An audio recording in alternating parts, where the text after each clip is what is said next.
We are welcoming the owner of Sheffield United Football Club to the Sheff United Way for a question and answer session. We invited Prince Abdullah on. This was actually agreed a little while ago, and I should state at the outset that these questions have been submitted by you, the viewers, and we thank you all for those. We are going to begin by saying, Prince Abdullah, welcome back. How are you?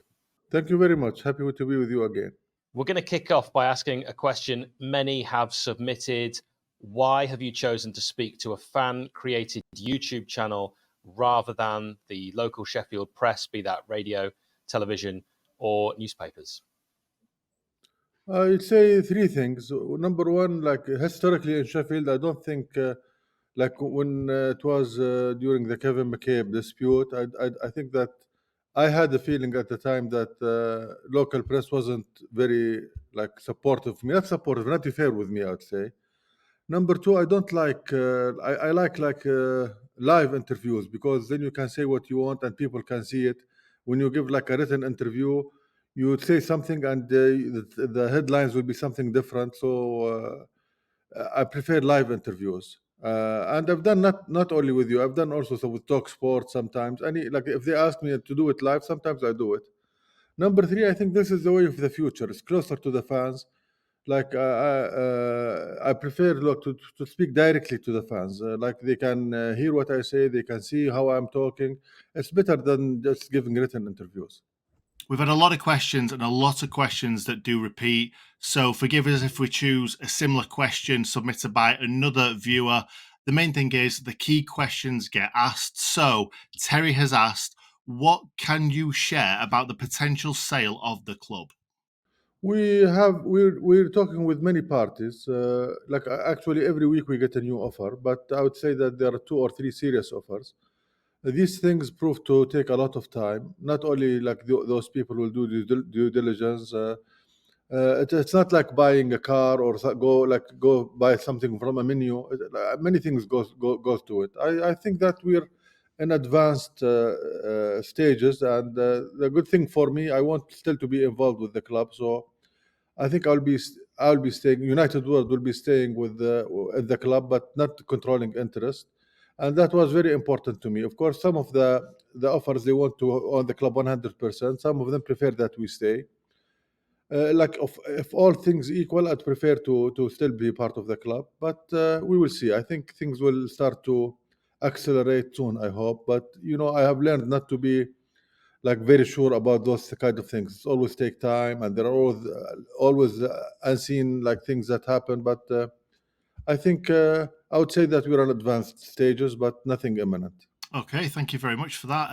Neil says, given that you bought the club for practically nothing, wouldn't the ethical approach be to prioritise securing the right buyer rather than the fee? And are you not asking too much? I mean, practically free. I don't know what's free for him. If you I paid the first one was £10 million to invest in the club, and then before we got promoted, I think we spent between 15 and 20 million pound, and that was in the court document when we had the court case. And then if you only look at what you spent last year, around 40 million pounds. So I don't think that's assuming that we did not spend anything in the other years, especially in the first championship year 2 years ago. So I don't think you can say 70 million pound is nothing. And of course I'll try to get the best price, but it will not. I will not sell to anybody. When I say that I want to stay involved with the club, it becomes clear that it's very important who is the partner. Because I always say that people think that hiring the best player, the best manager, or bringing the best players is the most important thing in the club. I really think the most important thing to any club is the right ownership. Because if it's a bad owner, he can ruin everything very bad. So I really care about the future, but also, to be honest, you can never be sure, because owning a club is not like owning any other business. There is a lot of pressure, there is a lot of moving parts, there is a lot of luck involved. So you don't know how people will react to these things in the future. You do the best you can, but there is an element of luck and element of unknown in every transaction. Yeah, I think the next question is the perfect time to ask it, because there have been a lot of comments and a lot of questions on the due diligence when it comes to the next buyer. The two previous serious buyers didn't work out for well-documented reasons. What are your thoughts on those two buyers? First of all, let me say that usually you do part of the due diligence. Like for the first buyer, he was trying to buy Newcastle, so he was in the news for a long time, and the due diligence we did, it didn't show any red flags, and we knew that we didn't have to do like all the due diligence in the world, because the EFL, or now the Premier League, will do 10 times more scrutinized due diligence. So even if we miss anything, the EFL or the Premier League will not miss it.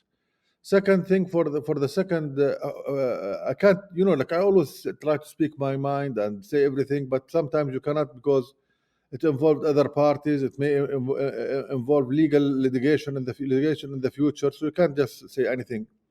The second one, I think we asked for a down payment, and a down payment was paid, not in full, and that showed us that the person is serious. But then it didn't go through. Do you feel like you should have done more due diligence on those two, or are you happy with what you did and the EFL took care of the rest? Yeah, I think we did. You always, like, after the fact, you wish that you did more. But we thought at the time we did it, that we did enough.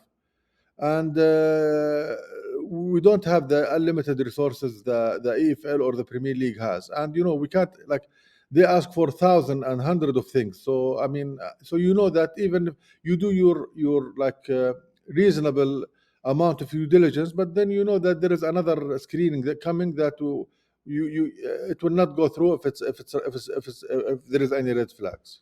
It actually is another question that's the one we were going to ask, but it does actually follow with this. It's John who says, how close did we come to actually going into administration last season based on the dire financial situation last year, which led to, as we know, the transfer embargo? Yeah, okay. So anyway, I think last year we had to have one of three things: either sell players, or bring a partner or buyer or whatever, or put more money. And we tried to do all of that. And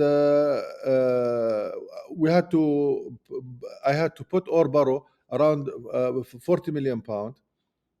I don't have the exact number. I'm sure between 30 and 40.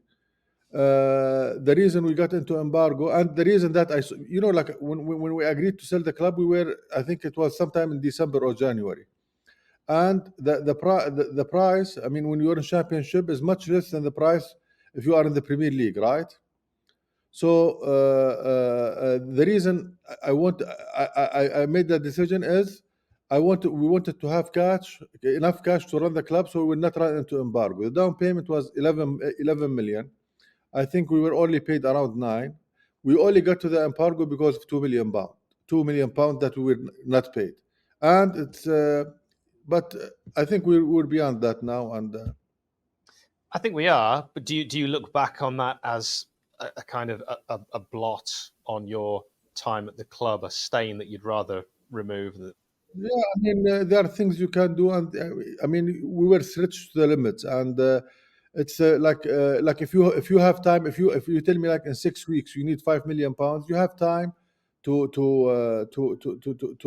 find solutions. But if you think that if you receive like 9 out of 11, you would think that you receive the other 2, and then you need the money in 1 week or 2 weeks, it becomes difficult. And of course, it was always like, okay, the money will be wired this week or next week, so you never like had time to prepare, like that you needed that extra money. I mean, it sounds like from what you're saying there that it might be the reasons we're hearing from you now, that money extremely tight at times. Maybe it's changed this season, but is that the reason that we currently find ourselves heading into a contract situation where it seems like a lot of players are having their contract that is going to run out at roughly the same time? Some key players as well. No, I really think, first of all, like we always, like when a player, I don't want to talk about specific names.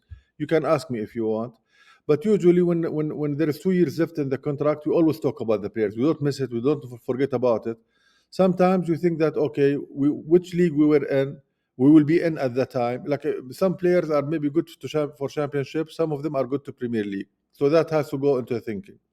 Also, some like what's the age of the player? Should we like renew now or see how he will perform the next 1 or 2 years? It's never because we forgot or we don't care.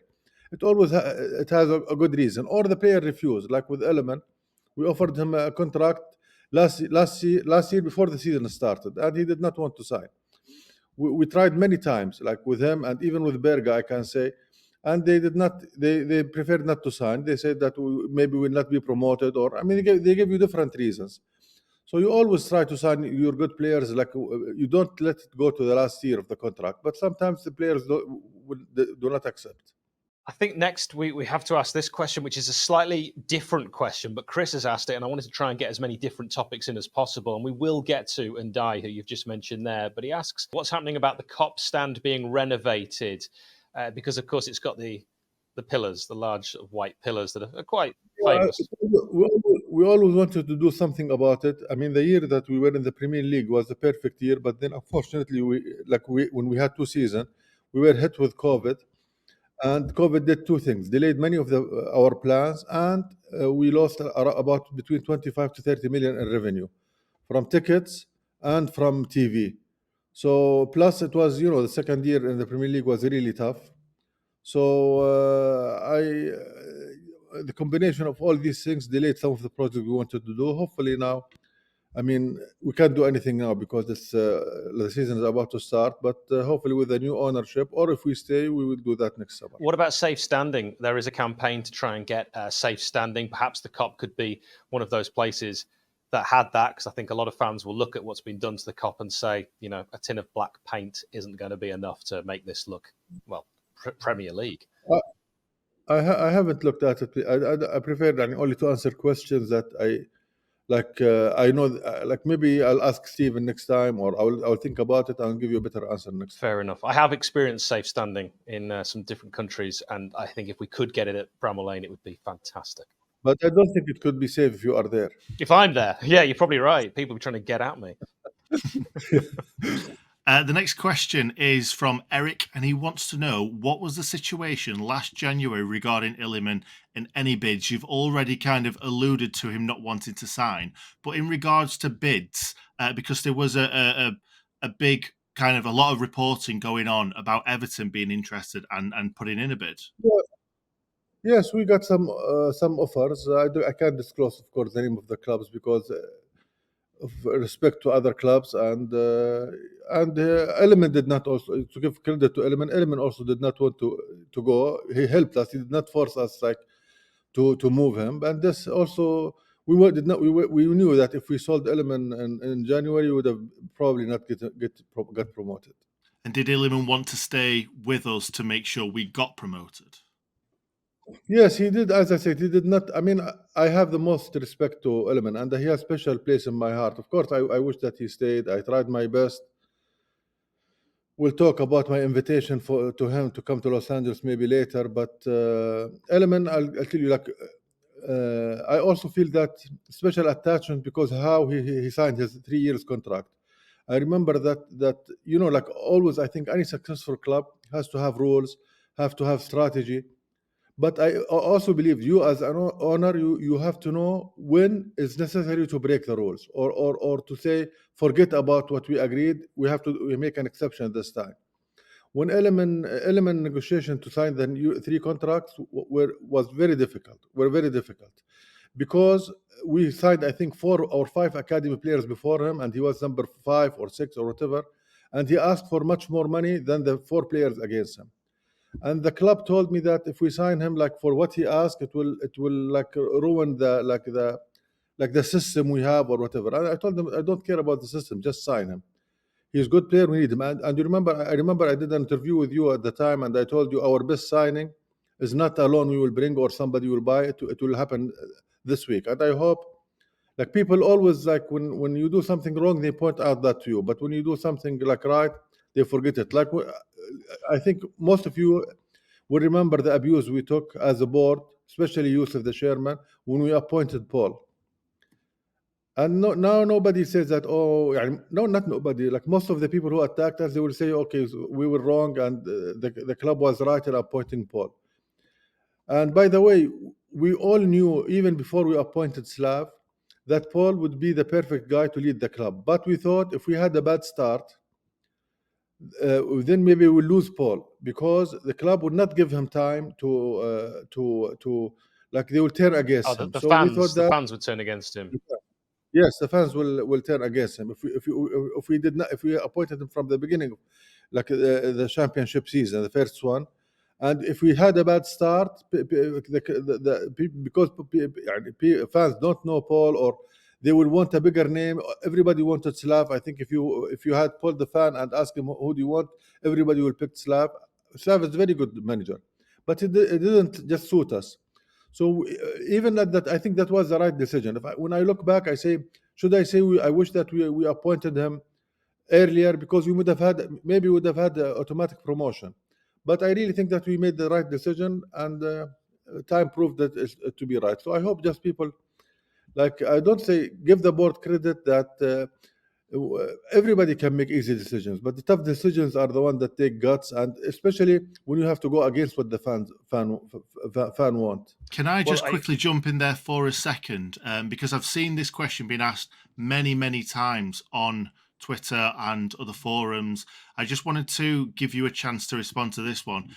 Did we ever accept any bid for Iliman before he left for Marseille?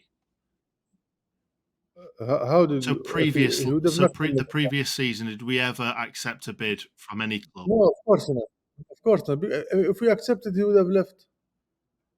Okay. Was the amount that we eventually got for Iliman, you don't have to reveal how much it was it the most that any club ever offered? Look, I think the rumors I read was 14 or 15. I would say, and even, of course, that's not true. It's more. But even if it was double what was reported, it's still too very, like much lower than what Iliman value is. Of course. I think I was struggling yesterday. I was with my friend, and I would say that if money was no object, what 4 players or 5 players in the Premier League right now I would rather have over Iliman. If you add the same age, I struggle to find anybody same age as Iliman. Like, even if money was no object, I just can go and take anyone. I would rather have Iliman, maybe any other Premier League players at his age. But I mean, he wanted to go, and I really feel, when you think about many factors, first of all, if you keep him, not only you will lose him for free, and losing him for free means that you will not get a replacement this year. Like now, the money we got for Iliman, we will get more than one player who will be with us for 4 or 5 years. Number 2, I think that also made it that we, as a Sheffield United, we play in the 38 games in the Premier League. Every game counts. He will miss between 5 to 8 games in January because of the African Cup. So that also has to play into the decision. If you just keep him, it's not maybe you will lose him for sure for free at the end of the season. You will also lose him for a good part of the season in January. And you have to also think about injury. So I really think that it was the tough decision. We wanted to keep him. We thought that we convinced him to sign a contract that would have made him one of the highest paid players in Sheffield United now or history. And he would have got 10% from any future sale to any other club. But he did not really care for the money. He just wanted to go to the club he loves. If it had been anyone else, he'd probably still be here. In fact, you mentioned the invitation. So Joel and Katie have asked this. You said you invited Iliman Ndiaye to Los Angeles, where you live. Why did you not fly to Portugal or the United Kingdom to speak to him? As surely that would have been a bigger statement. Portugal, I didn't need to, because when he was there, we thought that he already agreed to a contract. When he was in London, I really think that for the meeting to be efficient, I have to get him away from everybody. I have him spend all the time with me, like I wanted him to stay in my home. If I went to London, the meeting will be like 30 minutes, 40 minutes. I would not have the like. It was not how I planned the meeting should be. And I'm look, okay, I'm sure that it was his decision. Nobody influenced him. No agents put pressure on him or like gave him. But I really wanted to get him away from everybody. I thought to get maximum. And then we had, of course, when he said I didn't want to come, we had many video FaceTime calls, and I saw how much he wanted to go. I mean, it wasn't. Yeah, I really lost hope that, and I knew that he was very determined. I really think that if he would have stayed for 1 year, he would have still. I was even willing to give him, like, say that we put a release clause of £30 million if we are in the Premier League and £20 million if we're relegated. I was willing to add that we will give special, like, lower price to Marseille. Just stay for us with 1 year, and because I'm sure that if he stayed with us for 1 year, like, he may have played next year in Barcelona or Real Madrid. He's that good. But he really wanted to go. So, I mean, it's no use now of talking about we just have to look forward. I'd like to know, at any chance or any point, the possibility of him staying for the duration of his contract and leaving for free. Was that ever in your mind? Yeah, I think if there was one player who you would consider, that is him, because how good he is and his injury record. Because the one thing you worry about more than anything, if the player is injured, then you lose everything. You lose the player in the field, you lose the replacement, and you lose the money. With Iliman, I think he proved to be durable. So I wasn't worried about much. But the African Cup was a consideration. And the replacement. Like, when you sell him, you can bring 2 or 3 players that maybe we cannot bring next year. And of course, even if Iliman stayed, you could be relegated, and then you lose everything. Of course, if you guarantee me that Iliman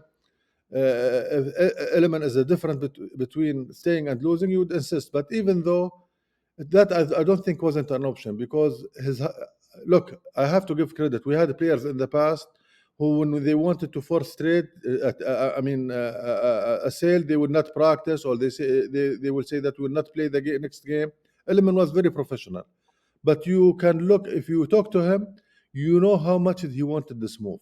And it was like I talked to him. You see it in his face. You see it in his body language. So I really, and I think not only me, Paul, Stephen, the board, we all thought that it's like, for me, I was maybe like I don't know. It was very disappointing. I'd say 3 or 4 days. I was really depressed for 4 or 5 days. Yeah, but I think we have to move forward. The club is bigger than anybody, and I like how we will use the money. I like because when I called Paul to 𝗵𝗿𝗲𝗃, I was in 𝗵𝗿𝗃, and to go over the plan, like about maybe 6 weeks ago. And by the way, although I always get involved with player negotiations in my old club in 𝗼𝗏𝗏, when I was president, I was supporting my president, or with other presidents, they always like try to use my knowledge and experience, especially dealing with agents. I used to do that for my own club. I can remember Eric Gerrits, who by the way, we took from Marseille to coach 𝗼𝗏𝗏. Thiago Neves from Hamburg to 𝗼𝗏𝗏. He played in Brazilian national team. I negotiated most of those deals. So it's not for me new to deal with agents and know all. I can give many examples. And that's why, by the way, I insisted in matching rights with Marseille. So if they sell him for low price in the future, we can get him back. And if they sell him for high price and we have the money, we buy him, or at least we know that nobody will take any future Sheffield United money from us. Okay, I think we would absolutely love to have Iliman back at some point in his career. But for now, we need to move on. Clearly, you've just said that. A lot of people on social media have said that too. Let's talk about the current transfer window. How do you think it's gone so far? I was very clear. I think I met the first time before the season. I met in Geneva, Paul, like a few months ago, and I told everybody we want to buy 4 or 5. I was very worried that the age of our team is getting older and older. It's getting old, and I thought if we were to get relegated with this team, it will be very difficult for us to bounce back to the Premier League with the same team. So I told Paul, I want, instead of buying one player or two players for 20 million pounds like we did the last time, I want to buy young with potential 4 or 5 players to bring the age of the group down, and to have a very good team in case we don't get in case we get relegated. And of course, if we say the Premier League, then it's the best of the two, of all worlds. And I told him for loan you can get anybody. So I think I love what we did. We signed now, I think 3 players, right? And LaRouche, we have option on him, and we're very close to signing a 4th player. All of them fits the profile, young with talent, with one of them may break the because I said that we want, if we have 20, let's buy 4 or 5 players for 4 or 5 million pounds. But we also may break this rule because there is a very special player that we're looking at, and Paul want him, really want him. He was maybe, I would say, his number 1 target this transfer window. So sometimes you have to be flexible and go above what, amend the plan or just not follow it. Could I ask if you'd like to confirm or banish the myth of this 20 million pounds? Was this the idea of that's how much we wanted to spend, or was that a little bit flexible depending on players that we might be interested in? If I tell you now the budget is 20 million pounds and we already spent 10, then the next player we talk with will want 10 million pounds for sure, because he knows that we have 10 million pounds, right? I really don't think it's good for the club to do that. And it's not only the transfer fee for the club. You have to also, agent will take some money. The salaries, maybe you bring a player for 20,000 or 25,000 or 30,000 a week, or you can bring a player for 50 or 60. So it's very difficult and complicated how you, and we're very flexible with that. We're not gonna tell Paul this is the money you have and you only have to spend it in transfer fees. If he wants to bring a player for 100,000 a week salary, but he thinks that he makes a difference, he can do that. I really think that we have to be flexible, and we cannot disclose everything, because once you do that, you put yourself in a bad negotiation place with other teams. And you know what? I think the best, okay, I want to say this, but no follow-up question, please. I think it's much better for the club. Everybody thinks that you don't have money and you're not going to spend money, because it makes all the deal easier to negotiate. Can we move on to talk about Sander Berge? Because I think that's a worry for some Blades fans. He's in the same boat as Iliman, where next season he could just leave if he wants to whoever he wants to. So has he confirmed that he's not going to sign a new contract? I don't want to comment on it because it's not in the interest of the club to do. But the CEO of United Way, Mr. Abdullah 𝗟𝗏𝗀𝗂𝗏𝗏, Stephen and Paul are on top of all these issues. We know we know the players who will run out of the contract next year. Not all of them will be offered contracts now, not because we don't want all of them, because of 2 things. Number 1, we don't know what division will be next year. So maybe some players will be excellent in Premier League, in Championship, but will not be so good in Premier League. Number 2, you have to look also at the players coming from the academy, the players we signed. Number 3, I think there is something I think Hal will know more than you, Nick. If you follow American sports, players usually at a contract year will perform the best. And once you renew a player contract, some of them, they have self-motivation. They will play even for free. They will give you 100%. But some of them, as soon as they have 3 or 4 years, it will not be the same player that if they are in the final year of their contract. So I like sometimes that effect. Players in their last year of contract, they will give 100%. They will come maybe if they're injured for 3 weeks, they will try to come in 2 weeks. If they have maybe, I'm not talking about our players, I'm talking in general. But if they have 3 years contract, he will be, I'll come in 6 weeks. I will not come back until I'm 100% recovered. And sometimes you never play with 100% recovered. Sometimes you have to play through some injuries. I've been in this business for 40 years. I have seen many players, when you give them a contract, like immediately their level drop. Some of them, it doesn't happen. So look, we're on top of everything. Our biggest assets as players, you're not gonna let anybody walk away. But then always you have, like when you talk about a player in his last year, if he has value, you have a tough choice. If he doesn't want to sign, do I sell him? And I may lose. Two things actually you will lose. You will lose the player, and you will like say that there is somebody as good as Iliman, and with the same price. You don't know how much time it will take him to gel in the team. Your players is always better because they know the team, they know the city, they have the chemistry with other players. So your last preferred option is to sell a player. But if you think that I will sell this player, I may lose like in performance 20%, but I will get a player who in 2 years will be maybe better, and will stay with us for 5 years. You have to consider that if you care about the club. I want to add that now I think I don't like. I know that some fans will always be emotional. They maybe not have experience, because I tell you, as a fan, before I get to my club, when you work in a club, your perception about many things change.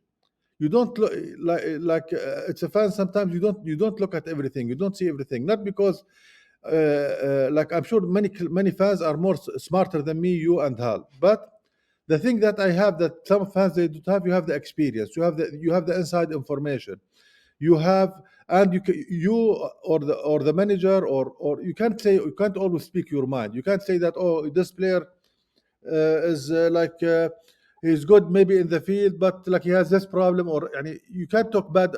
You have to trust the process, and all what we think about is the health of the club. Now, I mean, for me, if I know that there's like say 70% to 80% chance I will be selling, I would say that I prefer to stay with 20 or 25% with the club. But now I have the only motivation is to make the team better. If I was only thinking about next year, I will keep all the players. No fan will be angry with me, and I will let the other owner deal with it. But I don't think like I think about the interest of Sheffield United.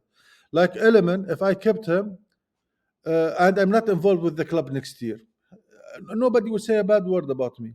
But is that good for the club? I think I will be not honest. You have, I don't want to like bring faith to it, but I believe also as a Muslim, if you want to be a good Muslim, you have to think about like what's the best for the.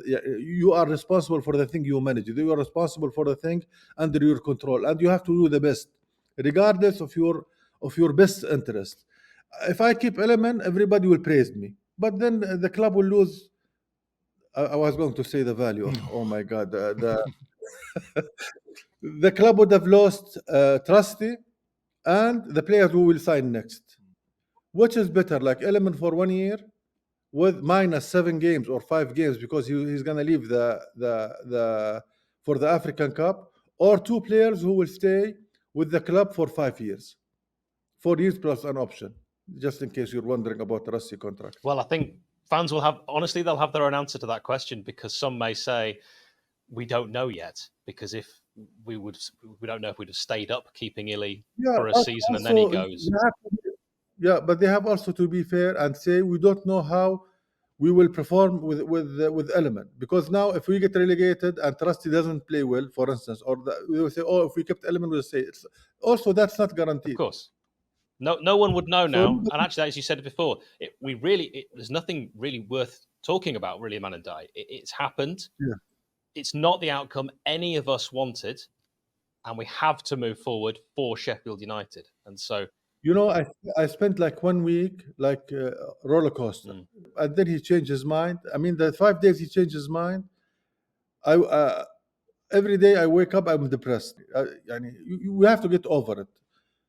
I mean, and we will bring good players, not the same position, but if you play as a team. Like if you're stronger in other positions, okay. I mean, the two play like Rassi is not like, for instance, same position as the Iliman, but you also make the team stronger. So does the next one we will bring. So does the lonely players we will bring. There's a big question coming here, and this might depend on if you agree with it. But Gary asks, How do you believe you've improved the club under your ownership, if you think you have? I mean, we were 21 or 24th in League One. We're in the Premier League now. So I don't know how to answer that. I'm not saying that because of me. I'm sure it's not because of me. I'll tell you, sometimes I remember things that have nothing to do with your question. Right. I remember the year we appointed Nigel Atkins. It was the year before we appointed Chris Wilder, right? Yes, it was Atkins, then Wilder, yes.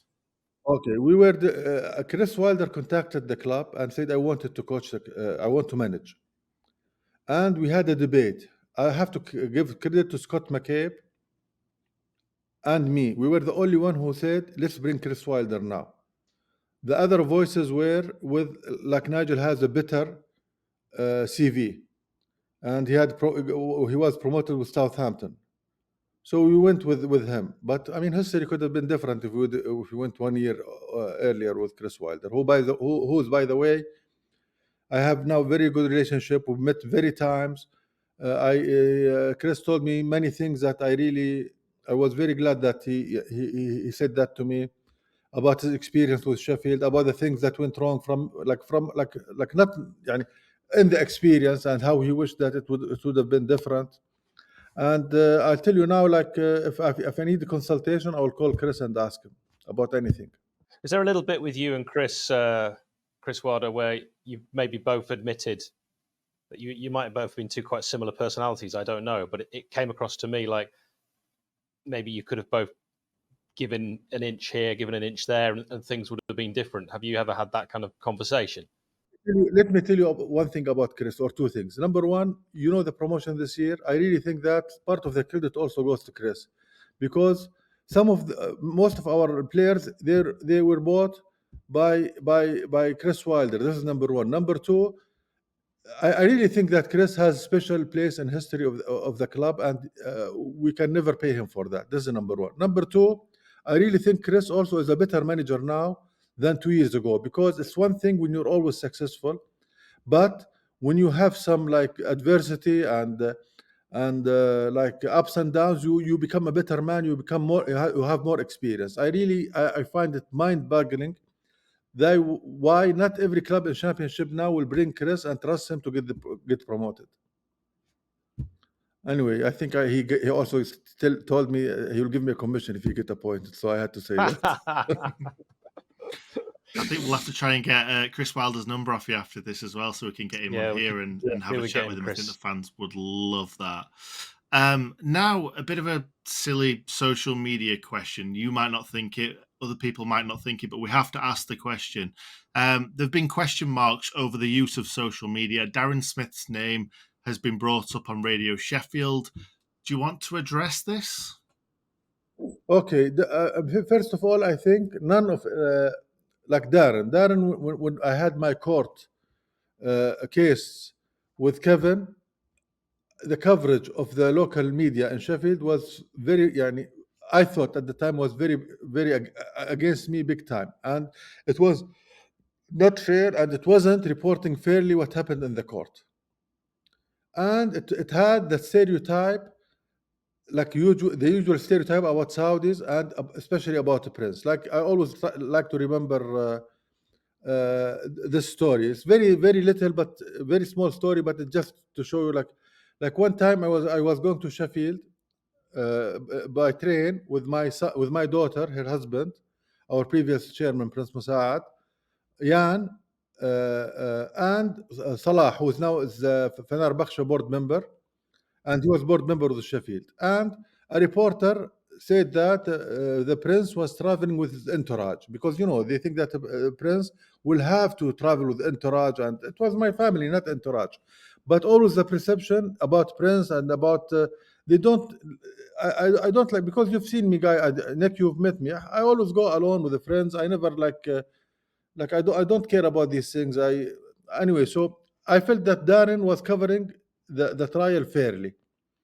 So I really appreciated that, because at the time I needed a voice who was fair. And number two, I really think that old media now doesn't have the influence that the new media have. Like, people will get more news from Twitter or from like forums like this than like if I do this interview and talk exactly the same amount of like words, it will be like 10 pages in the newspaper. So they will edit some of it. They will put headlines. So I really think that some of the criticism, the way the more effective way to talk to fans is through the media. And I also told you this. I'm not. We're like I respect how, like, even when you always balanced. I like that, and I think I told you that in the first call we talked. I told you, if you were like just talking one side or with me, I would not, because then you lose your value, but also and you lose your credibility, and I don't want that. We want, like, as a Sheffield United, a man who loves Sheffield United, I have to welcome for fair people who are educated about the club, who are intelligent, who thinks like outside the box. You need those kind of voices to cover the club, because how I cannot meet all the fans. I wish that I can like sit with every fan and explain to him. And sometimes, like, you cannot like say everything in the media. But when I tell you, like, of course, yeah, sometimes maybe you will say something I wish you didn't say, but you can explain it in a way that doesn't affect the club, or like doesn't hurt the club. Like, as with like the budget. Now, if I tell you the budget and you go report it, it will hurt us when we negotiate with anybody, right? Because you will always rather that the other clubs or the other people you're negotiating with think that you have no money, right? I'm not saying we have a lot of money, but if we had one, I would like everybody to think we have 500. You understand? It's better for the club. I can be a hero now and say tomorrow, I will increase the budget by 10 million pounds. The next guy we're negotiating with, instead of asking for 8, he will ask for 12. How is that good for the club? Well, we've been critical when we think decisions haven't been 100% right. I'm sure yourself and Youssef have probably, and Stephen, have probably looked back on your time and gone, well, maybe we made a mistake here, maybe we made a mistake there. Nick and I have always tried, when we've done lots of videos, I mean, Nick's been doing this for 7 years, you're bound to say things you don't always agree with, and we'll continue to do that, and you wouldn't want it any other way. If we see things we don't necessarily agree with, we'll call you out. I was wondering, though, do you think now might be the time to maybe get back in touch with some of the local media and give them an opportunity and speak to some of them again? Yes, I mean, talk radio, they ask me sometimes for interviews, and I like 70% of the time I do it. I've not been asked for an interview and denied it. What about if Radio Sheffield asked for you tomorrow? Would you speak to them? Yes, but I don't like to do like interview today and tomorrow. If they come tomorrow, I will say no. Wait, maybe like few weeks, because you repeat yourself if you do 2 interviews and now, just before I talked to you, Stephen called me and said that the local media now want to make interview with you. I said, okay, but we'll have to decide the time. If they have approached me before you, I would have said yes. Like, if you remember, the first big interview I did, it was with Sky Sports. When it was over TV. I did not want to do it in writing, because over TV, like, even sometimes if you like write every word I say, and it's different than when you see me like saying it, because I may mean something different, but sometimes like, the way you say it, it gives a different meaning than if you write everything, right? And finally, I think the big question this season: what are your realistic hopes for Sheffield United, the team? Where do you think we're going to finish in the Premier League, and how well do you think we're going to do? I really think that I have a strong feeling that we will not be relegated.